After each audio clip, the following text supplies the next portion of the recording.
साल बाद आए मरी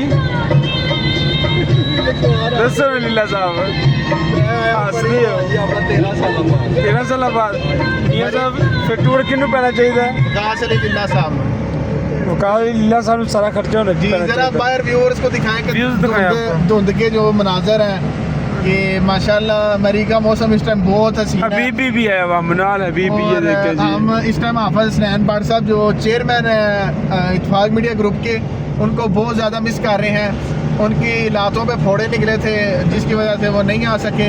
अल्लाह पाक उनको सेहत कामिला आजिला अता फरमाए, उनको शफा अता फरमाए।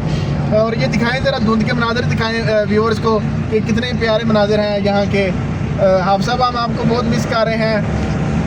अच्छा जी आगे अच्छा जी ते खर्चा सारा किनू पैना चाहिए चाचू विकास को, हाँ जी चाचू विकास साहब चाचू स्नैन तो आए नहीं है, मामू विकास को पढ़ना चाहिए जी ठीक है जैसे मियां साहब कह रहे हैं चलो क्योंकि